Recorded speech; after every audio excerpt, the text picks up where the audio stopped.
आज भी वही फूलों की खुशबू, नीली रोशनी और उसी 6x6 के बेड पर हम दोनों। बीच में पसरी खामोशी, सब कुछ वैसा ही 35 साल पहले की तरह। तब अनछुए एहसासों को छूने का प्रयास करती हुई मैं इंतजार में थी कि तुम मेरा घूंघट उठाओ। नितांत अजनबी फिर भी अपनापन महसूस। मैं खुद में ही सिमट रही थी और तुम्हारे उत्ताद प्रेम को महसूस कर रही थी। आज आज हम एक दूसरे को बहुत अच्छी तरह से जान गए हैं। आज भी तुम मुझसे और मैं तुमसे अटूट प्रेम करती हूँ। आज बच्चों ने हमारी शादी की कोरल एनिवर्सरी मनाई है, सब कुछ उसी पहली रात की तरह, किंतु कितना बदला बदला सा। सुनो, जिंदगी खूबसूरत हो, हमारा प्यार तरोताज़ा रहे, इसके लिए सबसे ज़रूरी है कि हम एक दूसरे पर विश्वास करें, हमेशा।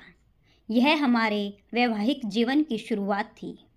प्यार की पहली शर्त परस्पर विश्वास। और कई दफ़ा चाहते हुए भी मैं तुमसे कुछ पूछ नहीं पाई। फिर तुम मेरी परवाह को अपने प्रति अविश्वास न समझ लो। मैं इंतज़ार करती थी कि तुम मुझसे देर से आने की वजह पूछो, पर वह तुम्हारे स्वभाव में नहीं था। मैं खुद को बदलने लगी सिर्फ तुम्हारे लिए। आज जब मैं मेरे पुराने दोस्त से बात कर रही थी, मैंने तुम्हारे चेहरे पर वह भाव देखा जो मैं हमेशा देखना चाहती थी। पहले शायद मैं इसे महसूस कर खुश होती, किंतु आज अजीब लगा। तुम शायद वह महसूस कर रहे थे जो बरसों से मैं करती आई। क्यों? शायद तुम भी बदल रहे। उस दिन जब तुम और तुम्हारे दोस्त किसी बात पर ठहाका लगा रहे थे, मैं अचानक ही चाय लेकर ड्राइंग रूम में आ गई थी।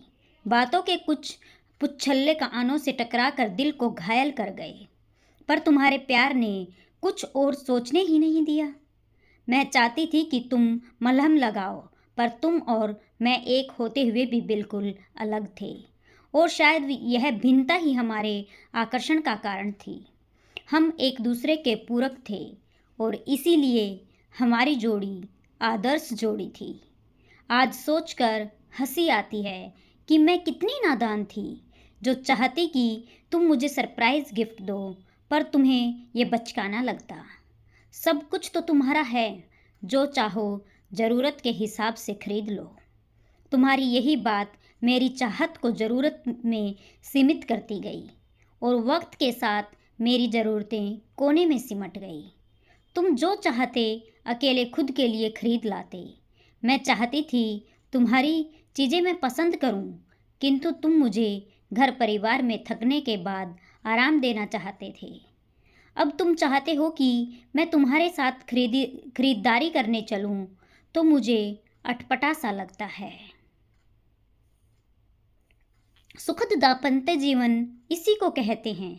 हम तुम एक साथ होकर भी अपने में मैं और तू को जिंदा रख पाए, क्योंकि हमने अपनी इच्छाएं एक दूसरे पर थोपी नहीं।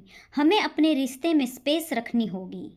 तुम्हारी इस बात पर भी मैंने स्वीकृति की मोहर लगा दी थी। अपने अपने कार्य क्षेत्र हमने बखूबी संभाले। दोनों बच्चे उच्च शिक्षित, बहू और दामाद भी बढ़िया, सब कुछ एकदम सेटल्ड। फिर भी कुछ छूटा हुआ सा। शायद हमारा प्यार हमें बदल रहा था। एक दूसरे के प्रति समर्पित और भावनाओं का सम्मान करते हुए हम खुद से ज़्यादा दूसरे के बारे में सोचने लगे। मैं तुम हो रही थी और तुम मैं में तब्दील हो रहे थे। सुनो, यह सिर्फ एक शब्द नहीं था। मैंने आवाज़ के साथ तुम्हारा स्पर्श भी महसूस किया। मेरा रोम रोम सर्वनेंद्रिय बन गया। सोच को विराम दे मैं उठ बैठी। जी कहिए। तुम मेरा हाथ पकड़कर कमरे से बाहर निकले। अजी कोई देख लेगा तो क्या कहेगा? मैं नवेली दुल्हन बन गई। पहले बड़ों से और आज बच्चों से झिझक रही थी। तुम बिना बोले मुझे छत पर ले गए। आज हिंदी और अंग्रेजी दोनों तारीख 35 साल पुरानी थी। पूनम का चांद आसमान में था और वातावरण में ठंडक घुलने लगी थी। वृक्षों के शीर्ष पर छिटकी धवल चांदनी मोहक दृश्य प्रस्तुत कर रही थी।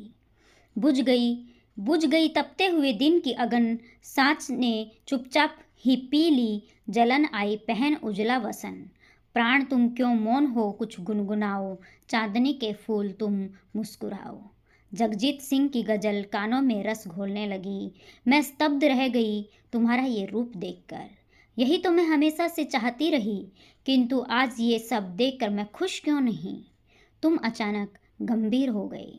अंजू, एक बात कहूँ? मैंने कभी रोका या टोका कुछ कहने के लिए?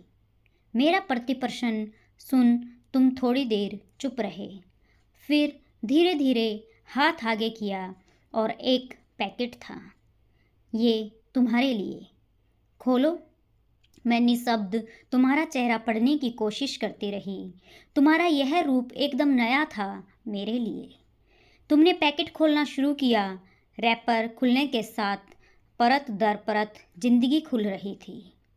यादों का खूबसूरत कोलाज सामने था। ये देखो, हमारी शादी की तस्वीर। ये चीकू हुआ तब की, ये चिंकी की, ये और वो तुम बच्चे की तरह चहक रहे थे। अंजू, तुमने एक बात नोटिस की? तुम एकाएक 61 साल के बुजुर्ग हो गए। हाँ, क्या?